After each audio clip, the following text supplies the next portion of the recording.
காசியில கோயில் கொண்டிருக்கக்கூடியது எம்பெருமான் விஸ்வநாதன். அந்த விஸ்வநாத பெருமானுக்கு ஒரு நாள் ஒரு ஆசை வந்துதான். ஒரு பிச்சைக்காரனா காசி வீதியில போனா நம்ம எப்படி வரவேற்பார்கள்? அதனால அவர் பிஷாண்டி தானே, அவருக்கு ஒன்றும் புதுசு இல்லையே. அவர் ஒரு பிச்சைக்காரனாக வீதியில் வருகிறார். வந்து வீடு வீடாக கையேந்துகிறார்.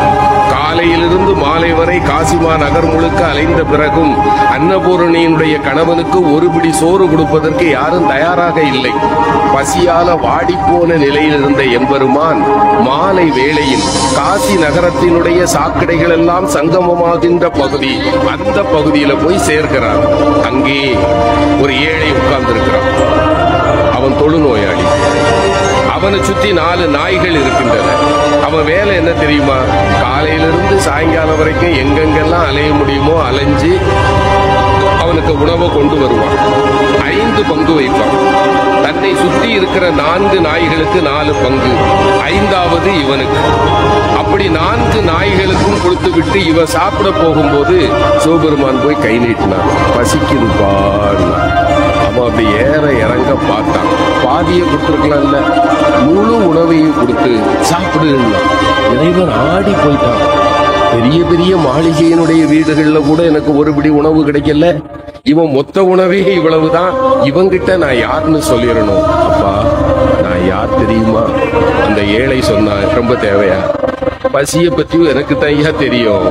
நானாவது காலையில இருந்து தான் சாப்பிடல, உன்னை பார்த்தா 3 நாளா சாப்பிடாத அசாமி மாதிரி தெரியுது. சாப்பிடு, உன் கதையை சொல்லு. இல்ல நான் சொல்லுவேன்.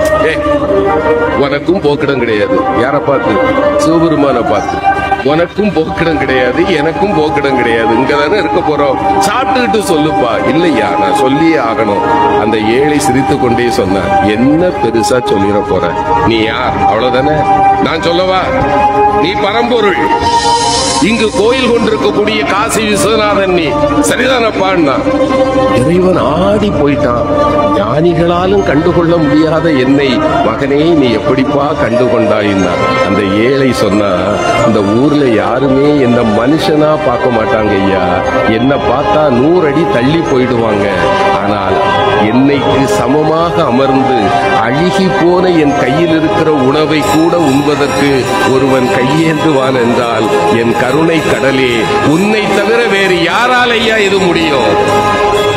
நீ என் முன்னே வந்து அமர்ந்த போதே நான் கண்டுகொண்டேன் நீ யார் என்று. எம்பெருமான் அவன் கையை பிடிச்சான். அவன் தொட்ட பிறகு மேனில ஒரு நோய் வருமா?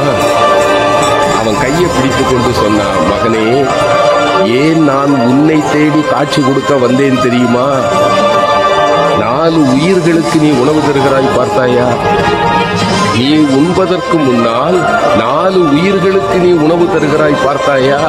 உன்னை விட மிகச்சிறந்த கொடையாளி வேறு யாரும் இல்லை. இந்த கருணைக்காகத்தான் நான் உன் முன்பு வந்தேன். அவ்வளவுதாங்க.